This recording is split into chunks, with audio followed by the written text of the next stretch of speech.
अस्सलाम वालेकुम students, this is doctor ईमान अफरोज और आज हम फर्स्ट ईयर का unit number 1 which is vectors and equilibrium का वन शॉर्ट रिवीजन लेक्चर करेंगे। इंशाल्लाह ताला एज क्विक एज पॉसिबल हम इस चैप्टर को वाइंड अप करेंगे। ठीक है, सो लेट्स स्टार्ट।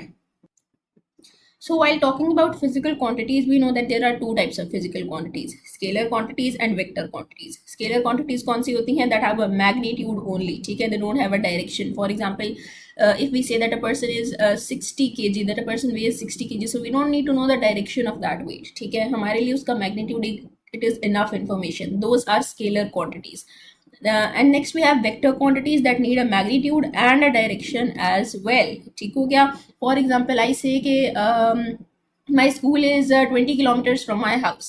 ठीक है, तो I need to know कि in which direction my school is. It's not just some random 20 kilometers. It needs to be in some specific direction. ठीक हो गया? So these are vector quantities that have a magnitude and a direction. ठीक. So while this our unit is about vector quantities, so we are going to discuss vector quantities. How are vector quantities represented? ठीक है, how do you write, how do you represent vector quantities? So first of all, we have a graphical representation that is in the form of this arrow. ठीक हो गया?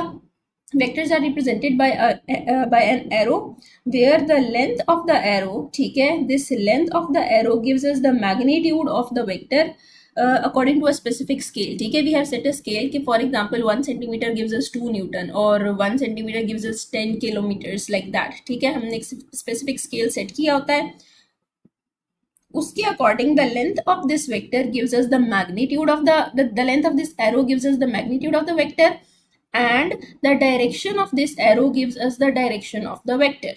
ठीक हो गया? दोनों तरीके से हमने इसको रिप्रेजेंट कर लिया. And while writing down in text और in any other written form, if you want to represent a vector quantity, how do you represent it? We represent it with a half arrow at the top of the symbol at the top of the quantity. ठीक हो गया? For example अगर हम बात कर रहे हैं force की, तो हम फोर्स के ऊपर इस तरह करके एक एरो हेड लगा देंगे and that will show us कि this is a vector quantity. ठीक हो गया? ओके, सो जब हम एक वेक्टर क्वांटिटी को इस तरह ग्राफिकली शो करते हैं तो हम किस एक स्पेसिफिक स्केल के अकॉर्डिंग शो करते हैं, हमने ये बात कर ली. ठीक है, तो वो जो स्पेसिफिक स्केल है उस सेटअप को हम क्या कहते हैं? We call that a rectangular coordinate system. ठीक है, रेक्टेंगुलर कोऑर्डिनेट सिस्टम और a Cartesian system. What is a rectangular coordinate system और a Cartesian system? It is a system of a three-dimensional representation of a vector quantity. ठीक है, three dimensional representation होती है vector quantity की. For it is used to represent any vector in space. ठीक है, and it consists of three mutually perpendicular axis. वो तीन axis कौन से हैं? The X axis, the Y axis and the Z axis. ठीक है, X axis is horizontal, Y axis is vertical and Z axis is like into the page and out of the page. ठीक हो गया? This is the Z axis. ये तीन mutually perpendicular axis होते हैं हमारे पास. इसके ऊपर कोई भी वेक्टर क्वांटिटी है उसको आप रिप्रेजेंट कर सकते हैं. फॉर एग्जांपल ये येलो कलर का एक एरो आपको नजर आ रहा होगा which has been represented by A. ठीक है, so this is a vector quantity A जिसको कि हमने यहाँ पे रिप्रेजेंट किया हुआ है. Now this A has a specific distance from each and every specific point on all the axis. ठीक है, फॉर एग्जाम्पल ये इसका एंड पॉइंट है और ये इसका स्टार्ट पॉइंट है. स्टार्ट पॉइंट तो हम देख सकते हैं कि ओरिजिन पे हो रहा है. एंड पॉइंट का एंड पॉइंट का वाई एक्सिस से एक स्पेसिफिक डिस्टेंस है, एक्स एक्सिस से एक स्पेसिफिक डिस्टेंस है और इसी तरह जेड एक्सिस से भी एक स्पेसिफिक डिस्टेंस होगा. This is how we normalise और we standardise a specific system to represent our vector quantities. ठीक हो गया? अब ये एक वेक्टर है, इसको हमने रिप्रेजेंट करना है on the X axis and the Y axis. ठीक है, टेक्निकली तो हम तीनों एक्सिस के अकॉर्डिंग इसको रिप्रेजेंट करते हैं, but just to simplify things down, let's suppose कि एक वेक्टर है that is in just the X and Y plane. ठीक है, just to simplify things down, तो हम सिर्फ एक्स और वाई एक्सिस को कंसिडर करेंगे और इन दो एक्सिस को कंसिडर करते हुए हम किस तरीके से इस ए वेक्टर को रिप्रेजेंट कर सकते हैं with the help, because this system is called a rectangular coordinate system. Rectangular क्यों कहा जाता है? This rectangular word represents के all the axes are mutually perpendicular to each other. ठीक है, तो इस सिस्टम में किसी भी वेक्टर को हम उसके कंपोनेंट्स में डिवाइड करेंगे. ठीक हो गया? कंपोनेंट्स में डिवाइड करेंगे और उन कंपोनेंट्स की खास बात क्या होगी कि those components would also be mutually perpendicular to each other, that is why those components would also be called as the rectangular components of the vector. ठीक है, उनको भी हम क्या कहेंगे, rectangular components of the vector. Components means they are effective values of a vector, effective values of a vector, ठीक है, यानी कि they are effective values, they make up the whole vector and they have mutually perpendicular directions. The X Y and Z axis are mutually perpendicular to each other. ठीक हो गया। अब ये एक वेक्टर है ए, ठीक है, इसको अगर आप देखें तो ये एक्स एक्सिस पे इसकी एक ऑरेंज से रिप्रेजेंटेशन हमने ड्रॉ की हुई है और एक वाई एक्सिस के पैरेलल इसकी हमने रिप्रेजेंटेशन ड्रॉ की हुई है which is A Y, X axis के अलॉन्ग है ए एक्स। ठीक है, ये जो ए वाई रिप्रेजेंटेशन है इसको वाई एक्सिस के अलॉन्ग भी ऐसे करके ड्रॉ कर सकते हैं, that would also be correct, और उसी को हमने आगे प्रोजेक्ट कर दिया है at the tip of the at the arrow head of the vector. तो this is the Y axis representation और वाई एक्सिस कॉम्पोनेंट। ठीक हो गया। तो एक वेक्टर के दो कंपोनेंट्स हमने निकाल लिए which is A X and A Y, namely X component and Y component. ठीक हो गया।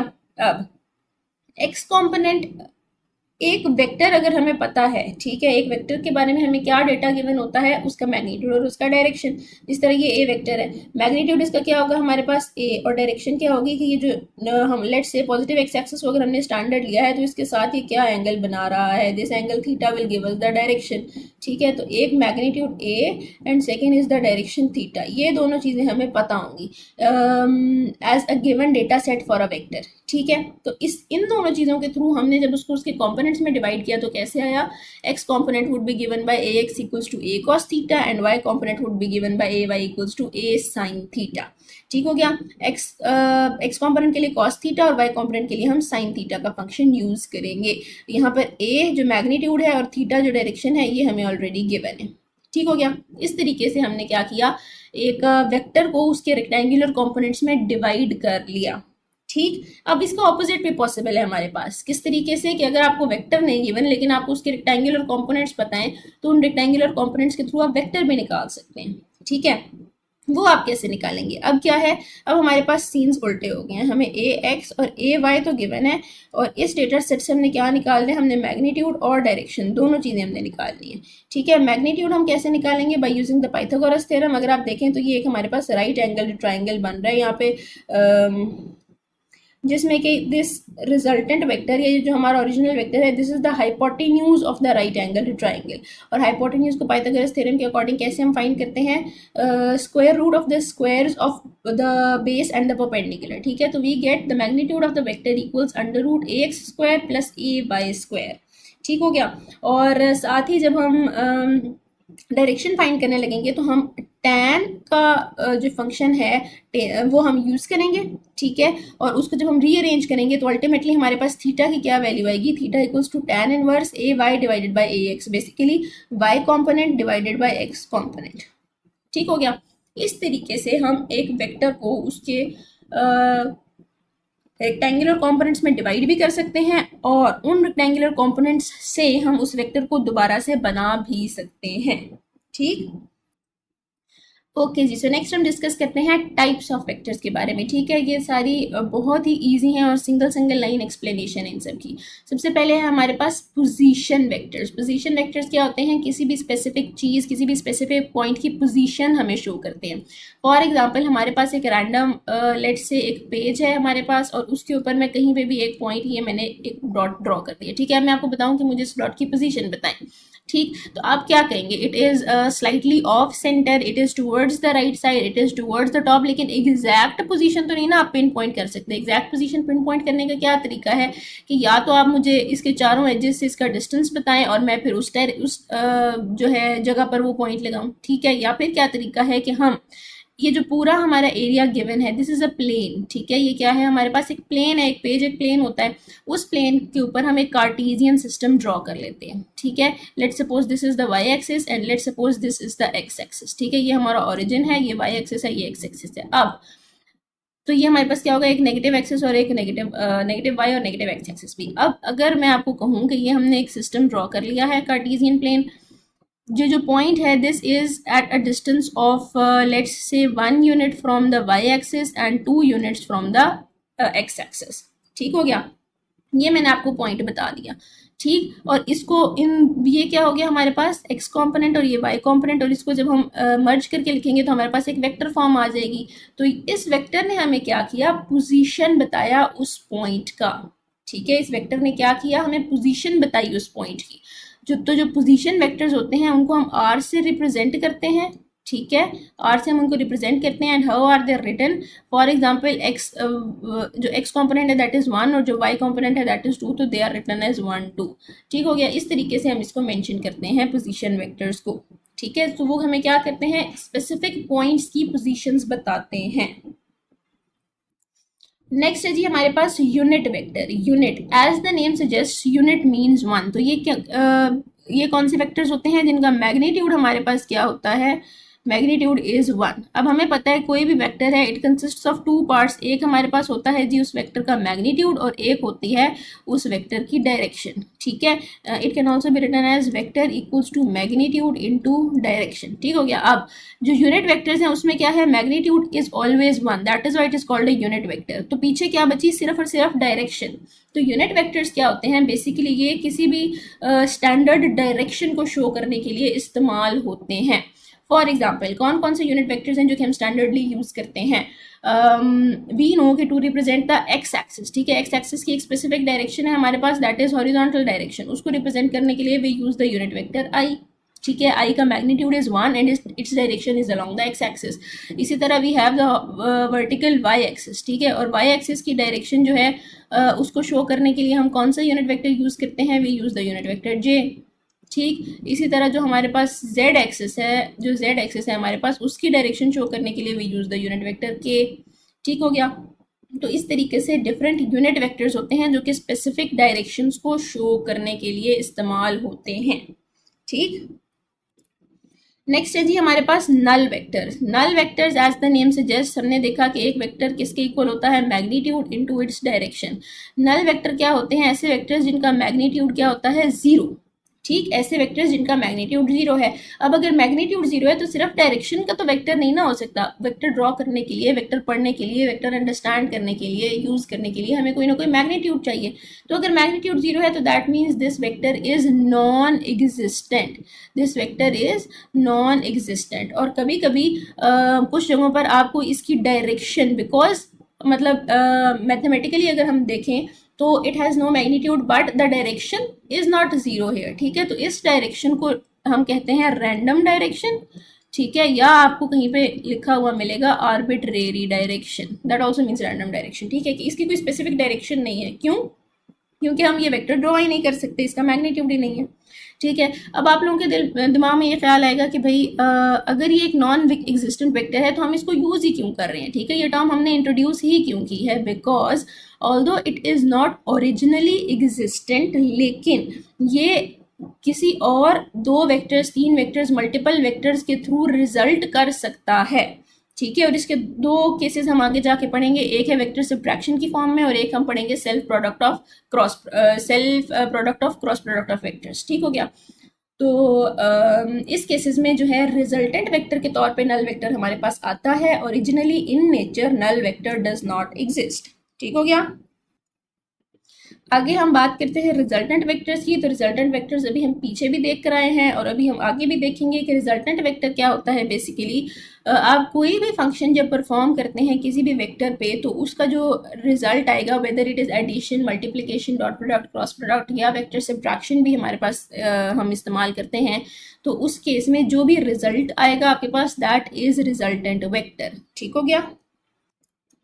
And this is the direction of the resultant vector, which states that it is a single vector having the same effect as all the original vectors combined together. ठीक हो गया। तो ये हमारे पास होते हैं रिजल्टेंट वेक्टर्स। नेक्स्ट है हमारे पास इक्वल वेक्टर्स। इक्वल वेक्टर्स क्या होते हैं, basically they have the same magnitude.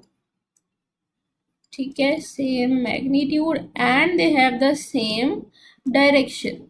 ठीक है, बेसिकली आइडेंटिकल वेक्टर्स होते हैं हमारे पास। फॉर एग्जांपल ये है हमारे पास एक वेक्टर, लेट से ए विच इज ऑफ 2 न्यूटन। ठीक हो गया। और सेम हमारे पास यही है एक वेक्टर बी। ठीक है, this is a vector B that is of also of 2 newton. अब आप देखें इन दोनों का मैग्नीट्यूड भी सेम है और इन दोनों की डायरेक्शन भी सेम है हमारे पास, तो ये दोनों हमारे पास क्या है, इक्वल वेक्टर्स। ठीक हो गया। साथ ही हम डिस्कस कर लेते हैं नेगेटिव वेक्टर्स को। नेगेटिव वेक्टर्स क्या होता है, क्या होते हैं, they have the same magnitude, ठीक है, मैग्नीट्यूड उनके सेम होते हैं but they have opposite direction. ठीक हो गया, opposite direction. For example this is a vector A, let's suppose this is a vector a which is of 2 Newton and it is towards the positive x axis। ठीक है, इसकी direction क्या है, positive x axis की तरफ। साथ ही हम एक और वेक्टर ड्रॉ करते हैं, दिस वन, इसकी डायरेक्शन क्या है, towards the negative x axis. Magnitude दोनों का सेम है, आप देखें लेंथ सेम है, लेकिन इसकी डायरेक्शन ऑपोजिट है। This is minus A which is equal to -2 Newton। ठीक हो गया, तो ये होता है हमारे पास, यहाँ पर minus sign shows the direction and 2 Newton gives us the magnitude. ठीक, तो ये हमारे पास है जी इक्वल वेक्टर्स और ये है हमारे पास उसको opposite which is negative vectors. आगे हम डिस्कस करते हैं parallel and anti parallel vectors को। पैरेलल वेक्टर्स क्या होते हैं, they have the same direction, ठीक है, मैग्नीट्यूड उनका सेम होना जो है वो ज़रूरी नहीं होता। ठीक, और एंटी पैरेलल वेक्टर्स क्या होते हैं, दे हैव ऑपोजिट डायरेक्शन। ठीक है, ऑपोजिट डायरेक्शन। अब अगर आपको याद हो, इक्वल वेक्टर्स भी सेम डायरेक्शन में होते थे और नेगेटिव वेक्टर्स ऑपोजिट डायरेक्शन में होते थे, लेकिन यहाँ पर एक और कंडीशन थी विच वाज ऑफ मैग्नीट्यूड। इनका मैग्नीट्यूड क्या होना चाहिए, सेम। पैरेलल और एंटी पैरेलल वेक्टर्स में मैग्नीट्यूड की कोई कंडीशन नहीं है, तो हम ये कह सकते हैं कि all equal vectors are parallel vectors but all parallel vectors are not equal vectors. Similarly all negative vectors are anti parallel but all anti parallel vectors are not negative vectors. ठीक हो गया, थिंक दिस स्टेटमेंट थ्रू और आप लोगों को ये concept बहुत easily समझ आ जाएगा। पैरेलल वेक्टर्स की अगर हम डायरेक्शन एग्जांपल देखें तो क्या है हमारे पास, let's say this is a vector A, ठीक है, और इसकी एक स्पेसिफिक डायरेक्शन है और ये हमारे पास एक वेक्टर बी है। ठीक है, दोनों की आप देखें डायरेक्शन सेम है, मैग्नीट्यूड सेम होने का कोई हमें जो है कंडीशन नहीं ज़रूरी। ठीक, तो ये दोनों हमारे पास क्या है, पैरेलल वेक्टर्स हैं। एंटी पैरेलल वेक्टर्स की बात करें तो क्या उसमें क्या कंडीशन है कि बस डायरेक्शन क्या है हमारे पास, ऑपोजिट होनी चाहिए। तो ये हमारे पास क्या हो गए, एंटी पैरेलल वेक्टर्स हो गए। ठीक, एज सिंपल एज दैट। आगे हमारे पास तीन बहुत सिंपल टर्म्स हैं, collinear vector, concurrent and coplanar vectors. Collinear vectors, linear means line, collinear means all of these are in the same line. Let's say कि ये हमारे पास एक line है एक्स एक्सिस के along. ठीक है, अब यहाँ पर इसी लाइन पे, ठीक है, इसी लाइन पे एक हमने ये वेक्टर ड्रॉ किया विच इज़ वेक्टर ए, एक हमने ये वेक्टर ड्रॉ किया विच इज़ वेक्टर बी, और एक हमने ये वेक्टर ड्रॉ किया विच इज़ वेक्टर सी। ठीक है, तो आप देखें ए बी और C they all are along the same line, these are called collinear vectors. ठीक हो गया, यहीं पे हम डिस्कस करते हैं कोप्लेनर वेक्टर्स को। लेट्स से कि जो हमने पीछे जिस तरह पेज की एग्जांपल ली थी, ये हमारे पास एक पेज है, ठीक है, ये एक पेज है which is actually a plane. ठीक है, इसमें एक हमारे पास एक्स एक्सिस है और एक हमारे पास वाई एक्सिस है। ठीक, तो ये हमारे पास क्या है, एक्स वाई प्लेन बन गया हमारे पास। इस प्लेन में जितने भी वेक्टर्स होंगे ना, all of those vectors would be coplanar vectors. ठीक है, और कोप्लेनर वेक्टर्स जो हैं they do not need to have the same origin. ठीक हो गया, यहाँ पर एक वेक्टर लेट से इस तरीके से है, एक वेक्टर लेट से इस तरीके से है। All of these vectors are what, these are coplanar vectors because they are in the same plane but they do not need to have the same origin. ठीक, और कंकरेंट वेक्टर्स की हम बात करें तो कंकरेंट वेक्टर्स कौन से होते हैं, that have the same acting point. ठीक है, ऑरिजिन की यहाँ पर भी नहीं बात हो रही। Let's say for example this is an acting point, एक वेक्टर यहाँ से आके इसके ऊपर एक्ट कर रहा है, एक वेक्टर यहाँ से आके इसके ऊपर एक्ट कर रहा है, और एक वेक्टर यहाँ से आके इसके ऊपर एक्ट कर रहा है। ठीक है, तो ये तीनों वेक्टर्स क्या कर रहे हैं, एक ही पॉइंट पे आके एक्ट कर रहे हैं। So all three of these vectors are concurrent vectors. ठीक हो गया, okay, now let's move towards the practical part of this chapter. Vectors के कौन कौन से हम जो है उनकी फंक्शंस हम परफॉर्म कर सकते हैं। तो हमारे पास बेसिक फंक्शंस क्या होते हैं, बेसिक कैलकुलेशंस क्या होती हैं, एडिशन, सब्ट्रैक्शन, मल्टीप्लिकेशन, डिवीजन। ठीक हो गया, one thing that you have to note is vectors can be added, they cannot be subtracted, they can be multiplied, they cannot be divided। ठीक हो गया, वेक्टर सब्ट्रैक्शन का एक बहुत स्पेशल केस है, वो हम अभी डिस्कस करेंगे। ये यहाँ पर मेंशन है, this is a form of modified vector addition. ठीक हो गया, तो हम एक्चुअल में वेक्टर्स को सब्ट्रैक्ट ना कर सकते हैं ना हम कर रहे हैं। ठीक हो गया, तो वेक्टर के सिर्फ दो ही कैलकुलेशंस हो सकती हैं, एडिशन एंड मल्टीप्लिकेशन। वो किस तरीके से होती हैं वो हम अभी देखते हैं। First of all we have the addition of vectors. ठीक है, और एडिशन ऑफ वेक्टर्स में हमारे पास दो मेथड्स होते हैं, one is the graphical method and the other one is the mathematical method. ठीक हो गया, मैथमेटिकल आप कह लें, कैलकुलेटरी कह लें, whatever you want to से।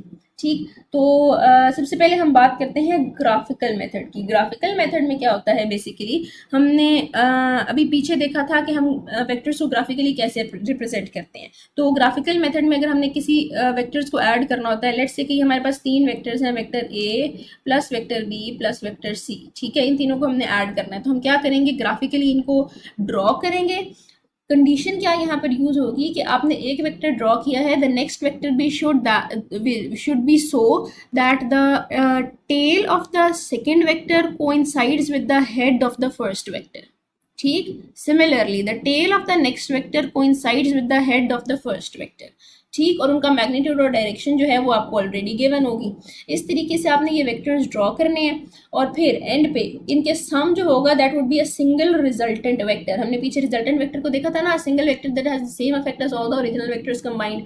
तो इनका जो रिजल्टेंट वेक्टर होगा हमारे पास वो कैसे आएगा, the resultant vector should start from the tail of the first vector, ठीक है, up till the head of the last vector. If we join the tail of the first vector to the head of the last vector, that resultant vector would give us the sum of all of the original vectors. ठीक हो गया, right. तो ये जो resultant vector है हमारे पास, अब again resultant vector है और वेक्टर की दो हमारे पास चीज़ें होती हैं, मैग्नीट्यूड एंड डायरेक्शन। मैग्नीट्यूड कैसे आएगा, जिस स्केल के अकॉर्डिंग हमने ए बी और सी वेक्टर को ड्रॉ किया होगा उसी स्केल के ऊपर हम आर वेक्टर को भी रीड करेंगे। Let's say 1 centimetre equals to 10 Newton. ठीक, तो हम इसको देखेंगे 1 2 3 4 5 6 7 8 9 अप्रॉक्सीमेटली 9 सेंटीमीटर है ये, तो ये इसका मैग्नीट्यूड आ जाएगा हमारे पास 90 न्यूटन्स। ठीक है, और इसकी डायरेक्शन क्या होगी, जिस डायरेक्शन में वेक्टर पॉइंट कर रहा है that is going to be the direction of the resultant vector also. ठीक हो गया, तो ये हमारे पास आ गई थी इसकी डायरेक्शन। ठीक, this is the graphical method. Now before moving on to the mathematical या कैलकुलेटरी मेथड, एक और चीज जो कि हम डिस्कस करेंगे that is vector subtraction. It is not actually vector subtraction, it is a modified form of vector addition. ये हम किस तरीके से करते हैं कि फॉर एग्जाम्पल हमें निकालना है a resultant vector that is the subtraction of A vector and B vector. ठीक है, ए में से बी हमने माइनस करना है, लेकिन that is not possible neither graphically nor mathematically. तो हम क्या करेंगे, ये हमारे पास लेट से ए वेक्टर है और ये हमारे पास बी वेक्टर है। ठीक, हम क्या करेंगे, हम बी वेक्टर की डायरेक्शन को अपोजिट कर देंगे। ठीक, ये जो बी वेक्टर था इसकी डायरेक्शन को हमने ऑपोजिट कर दिया। जब हमने इसकी डायरेक्शन को ऑपोजिट कर दिया तो इसके साथ एक नेगेटिव साइन लग गया टू शो दैट डायरेक्शन। ठीक, अब जब हम इन दोनों को ऐड करेंगे यानी कि पॉजिटिव ए वेक्टर और नेगेटिव बी वेक्टर को, तो जो हमारे पास इक्वेशन बनेगी that would somehow give us the subtraction result. ठीक है, कि बेसिकली क्या हो रहा है कि ए में से बी सब्ट्रैक्ट हो रहा है। ठीक, तो अगेन हम क्या करेंगे, ए वेक्टर हमने ड्रॉ किया, यहाँ पे जो नेगेटिव बी वेक्टर था वो हमने ड्रॉ किया with its tail coinciding with the head of the first vector. जब हमने रिजल्टेंट ड्रॉ किया तो आप देखेंगे कि that resultant would actually give us A minus B, because अगर हम करें ए वेक्टर और उसमें हम बेसिकली ये वेक्टर एडिशन ही कर रहे हैं ना हम हेड टू टेल रूल से, तो ए वेक्टर के अंदर हमने negative of B vector add किया तो हमारे पास क्या बन गया, ए माइनस बी वेक्टर। ठीक है, तो this is one way to subtract vectors by not actually subtracting them but by addition of the negative vector. This is a modified form of vector addition. ठीक, the next method of vector addition is the mathematical or calculatory method that is known as the addition by rectangular components. ठीक है, rectangular components हम पहले देख चुके हैं, these are the effective values that are mutually perpendicular to each other and that make up the vector. ठीक हो गया, तो इसमें अगर आप देखें, let's say we have this blue vector, vector A, और ये सेकंड हमारे पास है वेक्टर बी। ठीक है, यहाँ पर हमने ग्राफ ड्रॉ किया ताकि विजुअली आपको समझ आ सके कि ये जो हमने कैलकुलेशंस निकाली हैं ये किस तरीके से निकाली हैं। ठीक, तो हमारे पास एक है वेक्टर ए, एक है हमारे पास वेक्टर बी। नाउ ए को अगर हम उसके कॉम्पोनेंट्स में रिजॉल्व करें तो हमारे पास क्या आता है, A X and A Y. ठीक है, namely the projection of a on the x axis and the projection of a on the y axis. इसी तरह b को हम रिजॉल्व करें तो हमारे पास क्या आता है, bx and by। यहाँ पर गौर करने वाली बात क्या है कि because b the vector b is not starting from the origin. ठीक है, ये ओरिजिन से नहीं स्टार्ट हो रहा, तो इसके जो कंपोनेंट्स होंगे that those will also not start from the origin. This is the portion of the bx and this is the portion of the by. Note that these are not starting from the origin. ठीक हो गया? तो ये point एक काबिल गौर point है हमारे पास. Okay, तो इस तरह हमने क्या किया, सबसे पहला स्टेप क्या होगा रेक्टेंगुलर कंपोनेंट्स वाले मेथड में कि जो आपको वेक्टर्स गिवन है जिन्हें आपने ऐड करना है उनको आप उनके एक्स और वाई कंपोनेंट्स में रिजॉल्व कर लें.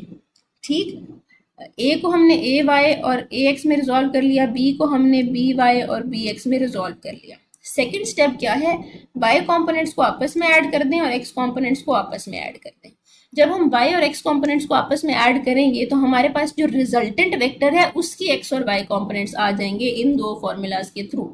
The x component of the resultant vector is given by the sum of all the x components and the y component of the resultant vector is given by the sum of all the y components. ठीक हो गया. आप अगर visually भी देखें तो ये हमारे पास जो रिजल्टेंट वेक्टर है इसका y कंपोनेंट का जो हमारे पास आप कह लें मैग्नीट्यूड है that is equal to the sum of the y component of y of b and the y component of a. ठीक है, and the same goes with the x components. ठीक, तो हमने क्या किया, रिजल्टेंट सबसे पहले हमने अपने गिवन वेक्टर्स को उनके कंपोनेंट्स में डिवाइड किया, उनके कंपोनेंट्स से हमने रिजल्टेंट वेक्टर के कंपोनेंट्स निकाले. हमें क्या था, गिवन वेक्टर्स थे, उनको हमने क्या किया, कंपोनेंट्स ऑफ वेक्टर्स में हमने क्या किया, कन्वर्ट कर दिया. इन कंपोनेंट्स ऑफ वेक्टर्स से हमने क्या निकाला, हमने कंपोनेंट्स ऑफ रिजल्टेंट वेक्टर निकाले.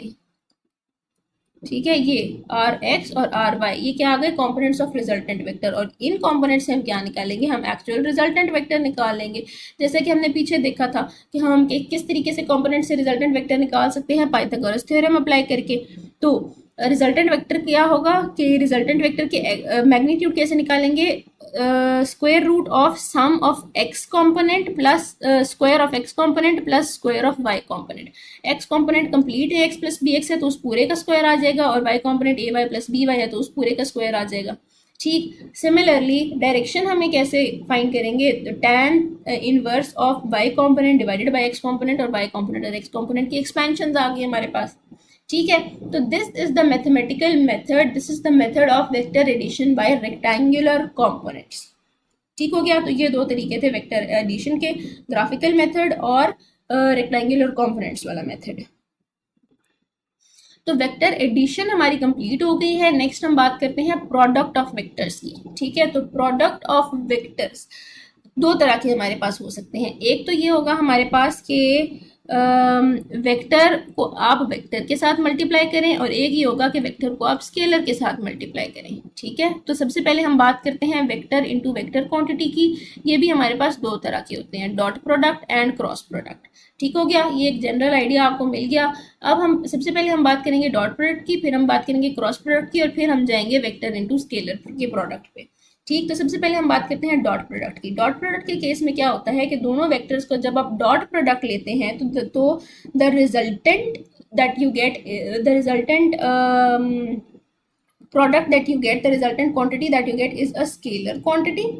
ठीक, and it is given by A B cos theta. Scalar quantity है, कोई डायरेक्शन तो उसकी होगी नहीं, सिर्फ मैग्नीट्यूड होगा, और magnitude is given by A B cos theta. ठीक हो गया, this is basically the dot product.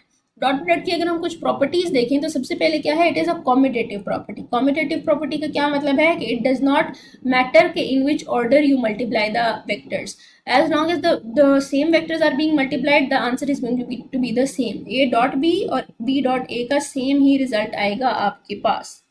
ठीक हो गया. नेक्स्ट है हमारे पास सेल्फ प्रोडक्ट, कि जब दो वेक्टर्स का कि एक वेक्टर को आप अपने ही साथ मल्टीप्लाई करें डॉट प्रोडक्ट की फॉर्म में, तो the answer equals to the square of magnitude of the product of the vector, square of magnitude of the vector itself. ठीक है, this is the self dot product. ठीक, self dot product के case में answer क्या होता है, square of magnitude of vector itself. ठीक, आगे हम कुछ कंडीशंस देख लेते हैं. सबसे पहले हमारे पास पैरेलल वेक्टर्स. पैरेलल वेक्टर्स हैं अगर, ठीक है, ड्रॉ करें. अगर हम, ये है हमारे पास लेट्स से वेक्टर ए और ये है हमारे पास लेट्स से वेक्टर बी. ठीक, ये दोनों क्या है हमारे पास पैरेलल वेक्टर्स. इनके दरमियान में थीटा कितना है, 0 डिग्री. थीटा 0 डिग्री तो कॉस थीटा कितना हो गया, 1. तो रिजल्टेंट हमारे पास आंसर क्या आया, ए और बी का dot product equals to A into B. ठीक, and this is known as the maximum product. जब थीटा इक्वल्स टू 0 डिग्री तो डॉट प्रोडक्ट क्या होगा हमारे पास, मैक्सिमम। नेक्स्ट सेकेंड है हमारे पास anti parallel vectors. Anti parallel vectors के केस में क्या होता है, अगर ये हमारे पास ए वेक्टर है तो बी वेक्टर की डायरेक्शन इससे ऑपोजिट होगी हमारे पास। ठीक हो गया। थीटा कितना बनता है 180, तो कॉस थीटा कितना हो जाएगा -1। अब -1 है तो कॉस थीटा की जगह पर -1 पुट करेंगे तो हमारे पास डॉट प्रोडक्ट की वैल्यू क्या आएगी, -ab। ठीक, तो in case of anti parallel vectors when theta is 180 degrees we get the minimum product. Maximum कब है 0 डिग्री पे और मिनिमम कब है 180 डिग्री पे। ठीक हो गया। तीसरा है हमारे पास condition of perpendicular vectors. Perpendicular vectors का आपस में एंगल कितना होता है 90 डिग्री का। कि for example this, let's say this is vector A and this is a vector B. ठीक हो गया। तो इन दोनों का आपस में एंगल क्या होगा हमारे पास 90 डिग्री। एंगल 90 डिग्री है तो कॉस थीटा कितना हो जाएगा 0। और जब यहाँ पर कॉस थीटा 0 हो गया तो पीछे ए बी के साथ 0 मल्टीप्लाई करेंगे तो आंसर क्या आएगा हमारे पास 0। ठीक है। इन वेक्टर्स को हम कहते हैं orthogonal vectors. Those vectors that are mutually perpendicular to each other and whose dot product is 0 are known as orthogonal vectors. ठीक हो गया। फॉर एग्जाम्पल, इसकी बहुत इंपॉर्टेंट एग्जाम्पल है हमारे पास work done in case of lifting a bucket. ठीक है, या फिर moving by lifting a bucket. उस केस में क्या होता है कि आपने बकेट को लिफ्ट किया है तो फोर्स इस डायरेक्शन में लगी है, लेकिन जब आप चलेंगे तो बकेट मूव इस डायरेक्शन में होगी। ठीक, तो these two vectors are perpendicular to each other. और वर्क डन के केस में क्या होता है F D cos theta which is a dot product. ठीक है, तो हमारे पास वर्क डन 0 आ जाता है। This is a very very important MCQ point. ठीक हो गया। तो ये हमारे पास है जी परपेंडिकुलर वेक्टर्स। तो इस केस में फोर्स और डिस्प्लेसमेंट क्या होंगे, ऑर्थोगोनल वेक्टर्स बन जाएंगे। एक बहुत इंपॉर्टेंट जो है property of dot products is the dot products in terms of unit vectors. ठीक है, यूनिट वेक्टर्स हमने क्या कहा था, they shows the direction of specific direction. और हमारे पास जो स्टैंडर्ड यूनिट वेक्टर्स हैं they shows the direction of the X Y and Z axis. ठीक है। नाउ अगर हम बात करें एक्स वाई और जेड एक्सिस की तो उनको कैसे रिप्रेजेंट करते हैं। एक्स एक्सिस जो है वो आई से रिप्रेजेंट होता है, वाई एक्सिस के से और जेड एक्सिस जे से। ठीक, अब डॉट प्रोडक्ट की बात हो रही है तो जब हम सेल्फ प्रोडक्ट लेंगे इन यूनिट वेक्टर्स का तो सेल्फ प्रोडक्ट हमने क्या देखा था, सेल्फ प्रोडक्ट किसके इक्वल होता है, square of magnitude of vector itself. और यूनिट वेक्टर्स का मैग्नीट्यूड क्या होता है 1, तो उनका स्क्वायर भी क्या होगा 1। ठीक हो गया। तो यूनिट वेक्टर्स का जब हम सेल्फ डॉट प्रोडक्ट लें तो आंसर क्या आता है 1। और जब हम कोई भी दो यूनिट वेक्टर्स, ठीक है, दो डिफरेंट एक्सेस के यूनिट वेक्टर्स कोई भी दो आप ले लें, एक्स वाई, वाई जी, एक्स जी, कोई भी दो ले लें, उनको जब हम आपस में मल्टीप्लाई करेंगे तो आप देखेंगे they are mutually perpendicular to each other. तो वो क्या होंगे, ऑर्थोगोनल वेक्टर्स होंगे। और ऑर्थोगोनल वेक्टर्स का डॉट प्रोडक्ट हमेशा क्या होता है 0 होता है। ठीक है, तो ये है हमारे पास डॉट प्रोडक्ट की कुछ प्रॉपर्टीज। नेक्स्ट हम बात करते हैं क्रॉस प्रोडक्ट की। ठीक है, क्रॉस प्रोडक्ट के केस में क्या होता है कि दो वेक्टर्स का जब आप आपस में क्रॉस प्रोडक्ट लेते हैं तो the resultant quantity is a vector quantity. ठीक है, रिजल्टेंट हमारे पास क्या आती है, वेक्टर क्वांटिटी। अब वेक्टर क्वांटिटी का हमें पता है दो चीजें होती हैं, डायरेक्शन होता है और मैग्नीट्यूड होता है। मैग्नीट्यूड कैसे निकालते हैं हम, by this equation A B sine theta, A cross B equals to A B sine theta. तो ये ए बी साइन थीटा हमारे पास क्या आ जाएगा, मैग्नीट्यूड आ जाएगा। डायरेक्शन अभी भी बाकी है। डॉट प्रोडक्ट के केस में तो हमें डायरेक्शन चाहिए नहीं थी, क्रॉस प्रोडक्ट के केस में तो चाहिए। तो डायरेक्शन हम कैसे निकालेंगे, by the right hand rule. ठीक है, जो राइट हैंड रूल आपने पीछे मैग्नेटिज्म वाले यूनिट्स में पढ़ा है, this is the same right hand rule, बस अडेप्टेशन डिफरेंट है, वो आप लॉन्ग लेक्चर में देख लेंगे, आप अपनी बुक से देख लें। ठीक है, the same right hand rule will be applied. अब अगर हम क्रॉस प्रोडक्ट की कुछ प्रॉपर्टीज के बारे में बात करें तो they are going to be comparable with the dot product. ठीक है, सबसे पहले हमारे पास कि it is non commutative. Dot product was commutative, it is non commutative. What that means is कि अगर दो क्वांटिटीज का क्रॉस प्रोडक्ट ले रहे हैं तो it is very important for you to consider the order of the vectors. ठीक है, जब आप दोनों वेक्टर्स का ऑर्डर चेंज करेंगे तो उनकी डायरेक्शन चेंज हो जाएगी, जिसकी वजह से जो रिजल्टेंट वेक्टर है वो भी चेंज हो जाएगा। That makes cross product a non commutative property. ठीक, सेकंड चीज है हमारे पास सेल्फ प्रोडक्ट। सेल्फ प्रोडक्ट क्या है कि एक वेक्टर है, आप उसका अपने साथ ही क्रॉस प्रोडक्ट लें तो because they both will be parallel हैं तो थीटा 0 होगा और साइन 0 हमारे पास क्या होता है, दैट इज इक्वल टू 0। तो self cross product would be 0, जबकि हमने देखा था सेल्फ डॉट प्रोडक्ट क्या था, इट वाज 1। ठीक, फिर अगेन हमारे पास ये कुछ कंडीशंस है। सबसे पहले हमारे पास पैरेलल वेक्टर। पैरेलल वेक्टर अभी जैसे हमने सेल्फ प्रोडक्ट में देखा, उस केस में क्या होगा, थीटा जीरो होगा, तो साइन थीटा भी क्या हो जाएगा, जीरो। और हमारे पास रिजल्टेंट वेक्टर, क्योंकि साइन थीटा जीरो है तो मैग्नीट्यूड जो भी हो डजेंट मैटर, हमारे पास नल वेक्टर आएगा।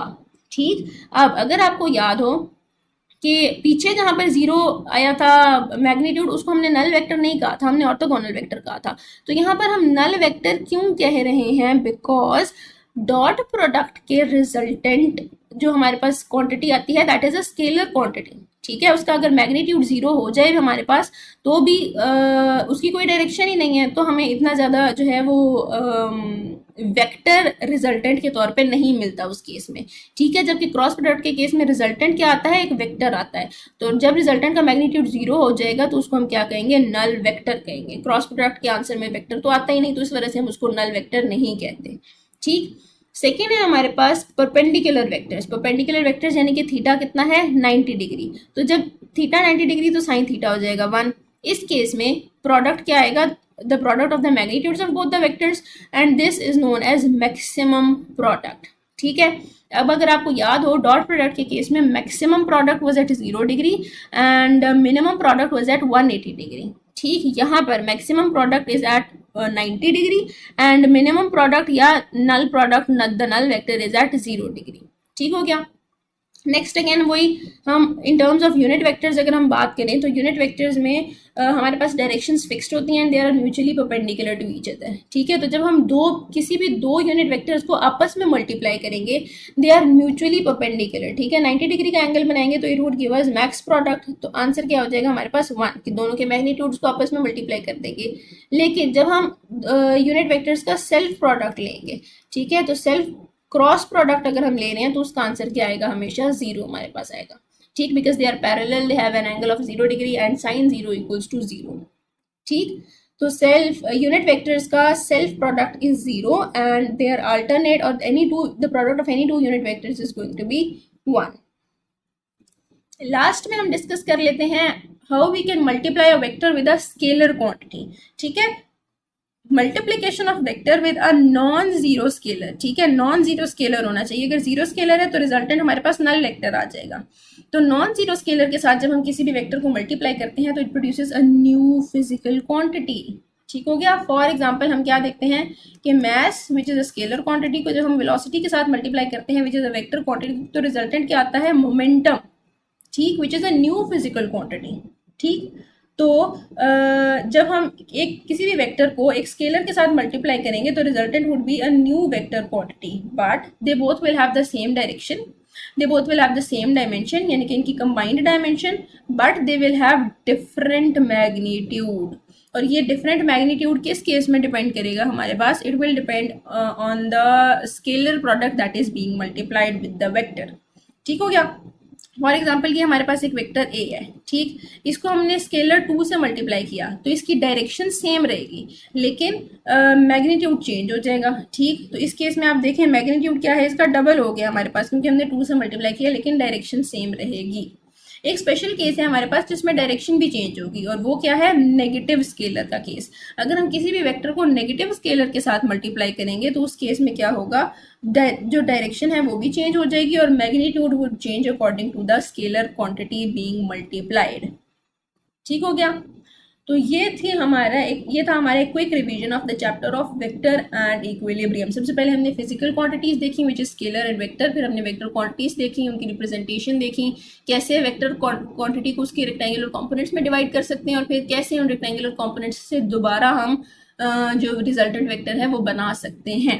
ठीक, उसके बाद हमने देखा कितनी तरह के वेक्टर्स हमारे पास होते हैं, जिसमें we had position vector, we had unit vector, we had equal vector, negative vector, parallel, anti parallel vectors, and we had coplanar, collinear and concurrent vectors. ठीक, उसके बाद हमने वेक्टर एडिशन को देखा by the graphical method and the mathematical और the rectangular component method, and then हमने multiplication of vector देखा with the dot product, cross product and multiplication with a scalar quantity. ठीक हो गया। So this covers your whole unit of vectors and equilibrium, right. This was all from my side. Thank you very much. अल्लाह हाफिज।